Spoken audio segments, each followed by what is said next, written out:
رمضان أهلا مرحبا رمضان، الذكر فيك يطيب والقرآن. رمضان أهلا مرحبا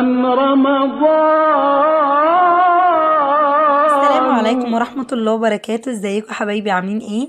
يا رب تكونوا بخير وفي اتم صحة وفي احسن حال. النهارده جايلكم فيديو جديد ويوم جديد وروتين جديد. طبعا الروتين غير هنشقلب الأوضة مع بعض كده النهارده، وبداية التنظيفات العميقة بقى احنا بدأناها معاكم في المطبخ. وده طبعا المطبخ معروف يعني بهمه الكتير وبتفاصيله الكتيرة. وبرضو الأوضة برضو الأوض نفس النظام، بيبقى فيه بقى تحت السراير فوق الدواليب من جوه ترتيبها. الحاجات دي كلها تسهل معاكي الفترة اللي جاية، ويبقى انت كده خلصتي التنظيفات العميقة بتاعة العيد. عملتيها قبل رمضان ودخلتي على شهر رمضان كده وانت مرتاحة، وعندك بقى طاقة إيجابية لكل اللي جاي. بإذن الله يكون خير عليكم، وتبقى الأيام كلها خير وبركة وسعادة عليكم وعلى الجميع بإذن الله. حبايبي، كل سنة وانتم طيبين. طبعا الفترة دي كانت فترة نص شعبان. طبعا انتوا كلكم عارفين اللي شهر شعبان شهر بيترفع فيه الأعمال. عايزين كده نبدأ صفحة جديدة مع نفسنا ثم مع الآخرين، ولعل وعسى كده يبقى يعني أيام خير. طبعا الأيام دي خير وبركة وأيام كلها إن شاء الله. ربنا يتقبل صالح الأعمال ويتقبل منكم دعواتكم ويتقبل منكم أعمالكم، اللهم أمين. فعايزاكم كده تبدأوا صفحة مع نفسكم جديدة، وتدوا فرصة لأي حد انتوا على خلاف معاه. وبرضو حطوا في دماغكم يعني تتوقعوا اي ردة فعل مش مشكلة، المهم ان انتوا رضيتوا ربنا ويعني خلصتوا ذمتكم قدام ربنا وخلاص. ويعني انتي بتعملي حاجة لوجه الله، وربنا يجعله في ميزان حسناتك، وربنا يهدي النفوس وييسر الحال وييسر لكم اموركم يا رب، اللهم امين. وبجد يعني الايام دي ايام حلوه قوي وايام مباركه كده وربنا يجعل الايام كلها ايام خير وايام سعاده وايام رزق على الجميع يا رب، اللهم امين. طبعا زي ما انتم شايفين بقى انا قلت بقى ايه، خلصت طبعا من موال المطبخ لما خلصت منه، وده اول حاجه بدات بيها يعني. وطبعا في شويه حاجات كده بسيطه هبقى اعملها معاكم ان شاء الله، بنزلها احتمال انزلها الفيديو اللي جاي او اللي بعديه. تمام. معلش انا متاخره عليكم في الفيديوهات، انا والله مصوره وعندي فيديوهات كتير، بس انا مشكله المونتاج وان انا انزل فيديوهات احملها وكده هو ده اللي بياخد وقت مني بس مش اكتر. عايزاكم اللي وصل الوقت ده من الفيديو ما تبخليش على اختك بقى باللايك بتاعك الجميل. ولو لسه ما اشتركتيش في القناه اشتركي في القناه طبعا، هتنوريني وتشرفيني وتكتري بيا في قناتي. طبعا انتوا كلكم فوق راسي، ويا رب دايما كده اكون عند حسن ظنكم، وانتظروا ان شاء الله مني كل جديد، وان شاء الله هنزل لكم فيديوهات باستمرار. بس عايزه تشجيعكم معايا ودعمكم ليا باللايك زي ما قلت لكم والاشتراك في القناه عشان خاطر، وطبعا التعليقاتكم الجميله شجعوني كده في التعليقات بكلامكم الحلو عشان خاطر ان انا اكمل باذن الله، لان بجد هو دعمكم اللي هيفرق معايا، هيخلوني ان انا اكمل يعني هيخليني ان انا اكمل في القناه واللي انا اطلع فيديوهات باحسن حاله واللي انا يعني بصوا يعني انا بجد بتعب في الفيديو، تصوير مونتاج كل حاجه زي ما بقول لكم، كل حاجه بتاخد مني وقت. وانتوا عارفين بقى انا معايا اطفال وبتاع، فكل حاجه بتاخد مني وقت، بس عشان دي انا حاجه بحبها فحابه ان انا اكمل فيها. تمام. طبعا خلصت التصبين بقى في الحيطه بالسبونشه كده وبشويه كوريكس الوان ومسحوق، وبقت زي الفل. وبرضو غسلت المساحة دي، جبتها بقى ايه، غسلتها برضو بشوية مسحوق كده كوريكس الوان عشان لو في اي بقع برضو في الحيطة كده من فوق تطلع بصراحة حلوة جدا، بتطلي اي مكان بعيد في الحيطة. تقدري برضو تعملي بيها السيراميك، المطبخ، الحمام، الاماكن اللي انت مش قادرة تطوليها. هي حلوة جدا قوي يا بنات، انصحكم بيها. انا مخصصاها للحيطان، ممكن اللي انت تخصصيها للأرضيات عادي جدا يعني. تمام، بس أنا عشان عندي حاجة تانية يعني غير دي. المهم أنا هنا كنت بنادي جوزي لأني لقيت يعني حاجة بصراحة ما كنتش متوقعاها او ما شفتهاش قبل كده لما كنت بخش في الأوضة وكده. اول مرة اشوفها يعني وانا بنضف. السبوت اللي هو اللي محطوط ده بتاع اللي هو اسمه ايه، اسمه سبوت اللي هو بتاع النور ده. ف لقيته مكسور، هو ازاز طبعا، الظهريه بتاعته ازاز. فلقيت منه حته مكسوره كده، مكسوره جامد يعني، اللي هو اي حد هيهزها هتقع تقع في الارض، هتتفتت 100 حته. فحتى وانا بعملها كده بشوفها هي مكسوره خالص ولا ايه، لقيت منها فتافيت كده نزلت ازاز. بس الحمد لله يعني ربنا سترها. فانا هنا كنت بقول لجوزي يعني انا اتصدمت اصلا من المنظر. فبقول له ايه ده، يعني ايه ده؟ فطبعا بيقول لي ايه ده، هي اتكسرت من ايه؟ طبعا احنا كان جنبينا الحيطه اللي هي الموف دي، في ظهرها على طول جنبها سطح الناس جيراننا يعني. فهم كانوا بيبنوا اصلا، بيبنوا دور اللي هو الأقل من الدور بتاعنا. وبعد كده ابتدأوا بقى ايه، يطلعوا بالسقفية اللي هي يعني اللي هو السطح بقى اللي هو قصاد الحيطة دي.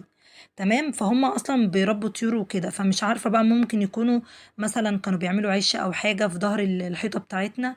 فانا كنت سامعة اصلا كان في خبط، بس ما توقعتش ان في حاجة حصلت بصراحة.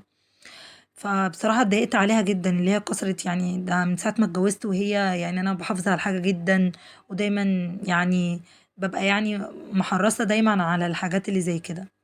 فالحمد لله اللي هي جت على قد كده.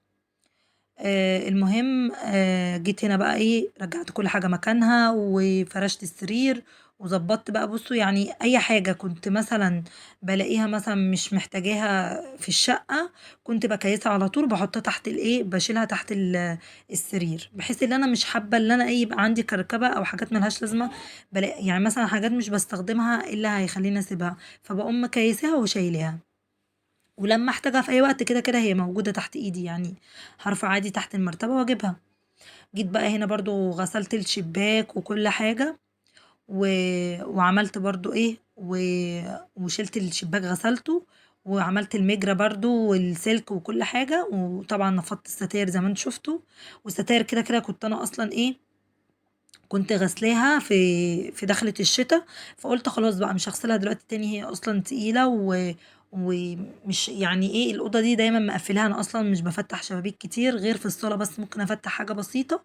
وفي الأوضة دي ممكن افتح الشباك برضو حاجة بسيطة كده، اللي هو 10 دقايق كده ولا حاجة، لو انا مثلا بمسح الأوضة اللي هي بس ايه، تنشف لي الأرضية، وبعدين بقفل الشبابيك تاني، فانا مقفلة على طول. فالستارة لقيتها نظيفة. وانا اصلا كنت غاسله برضو الستاير اللي هي من تحت، الستاره بتاعتها اللي هي الخفيفه اللي من تحت، وسبت بس الستاره التقيله دي اللي هي البرقع بس.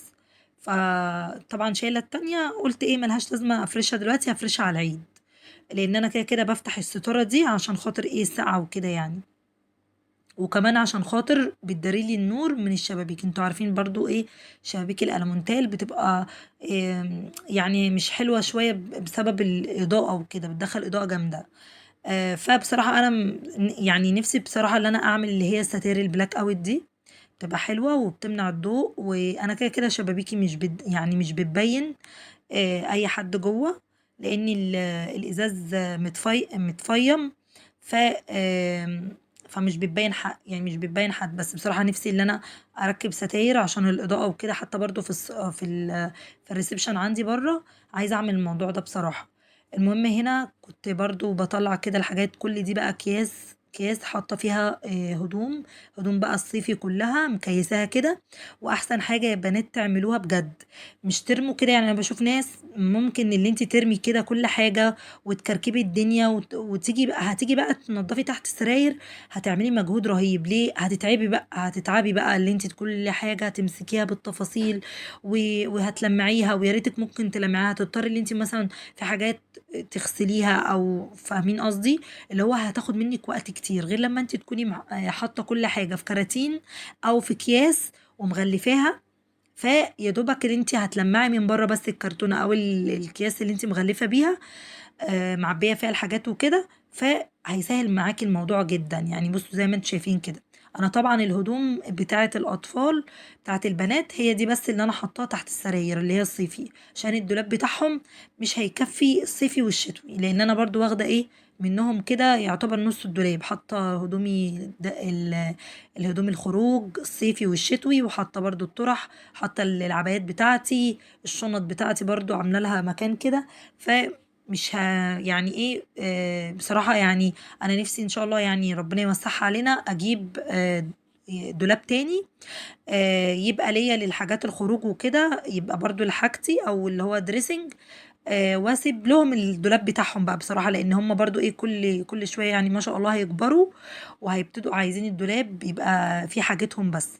فهنا بقى كنت بوريكم انا رصيت كل حاجة، والمكان الفاضي ده انا سبته عشان خاطر لما اجي احط شنطة الشنطة بتاعت زينة رمضان، والم بقى الزينة في اواخر رمضان كده، ابتدي احطها في المكان ده يبقى ليها مكان يعني. فعملت حسابها برضو ورصيت كده كل حاجة.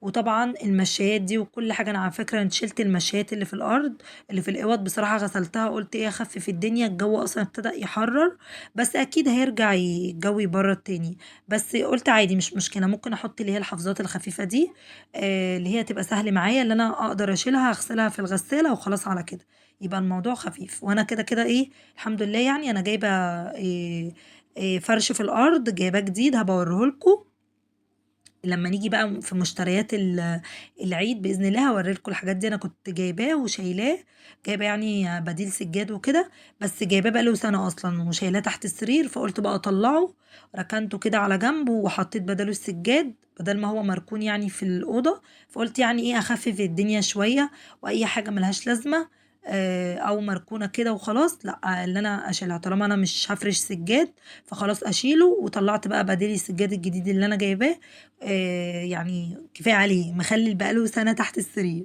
فقلت ايه قلت خلاص خليه بقى ايه اطلعه ويبقى تجديد كده في العيد وفي نفس الوقت تغيير، والدنيا تبقى خفيفه كده بالنسبه للواحد في التنظيف وكده. فرشت السرير بقى وظبطت كل حاجه. حطوا اللايك بقى اللي وصلت الوقت ده من الفيديو، متنسونيش برأيكم في الكومنتات. هنا بقى كان جوزي ربنا يبارك له يا رب ويخليه لي يا رب ويبعد العين عننا يا رب ويهدوهولي كده ويهدي سركم يا بنات، اللهم امين. وربنا يوعدكم كده براجل صالح وزوج صالح وراجل يكون عارف ربنا ويطيع ربنا فيكي، ويبقى بني ادم محترم. اهم حاجه يكون عارف ربنا، واهم حاجه يكون بيصلي وبيخاف من ربنا، فهيتقي اكيد ربنا فيكي، لان اللي بيخاف من ربنا عمره ما بيعمل حاجه وحشه في حد او في بنات الناس. هنا بقى كان بيساعدني بصراحة فوق الدولاب، أنا كنت خلاص بقى تعبت بجد تحت السراير هدني، وقبلها بيوم هياخدوا معايا وقت كتير يعني، وقلت أخلص يعني الحاجة الصعبة الأول، أبتدي بالصعب وفوق الدواليب عادي يعني أمرهم سهل. خلصت كده وكنت بفرز برضو، كان في كرتونة كده فيها الصور بتاعتنا وبراويز مش عايزاها وحاجات كده، فقلت برضو أفرز الحاجة اللي ملهاش لازمة كنت برميها بصراحة بتخلص منها، عشان برضو أنا بصراحة يعني الكراكيب بتعمل لك طاقة سلبية، ولا أكنك روقتي ولا أكنك عملت حاجة. انا هنا كنت خلاص بقى رصينا فوق الدولاب، رجعنا كل حاجة مكانها ومسحت الارض كمان، وسبت المشات تتصفى لغاية اما اطلع انشرها بتاعت اوضة الاطفال وبتاعت الاوضة بتاعتي برضو. وخلاص كده الأوضة هديت كده وبقيت جاهزة على استقبال رمضان. كل سنة وحضراتكم طيبين، قوموا يلا كده وتشجعوا وخلصوا اللي وراكوا عشان ترتاحوا الفترة اللي جاية وتستقبلوا رمضان كده على خير.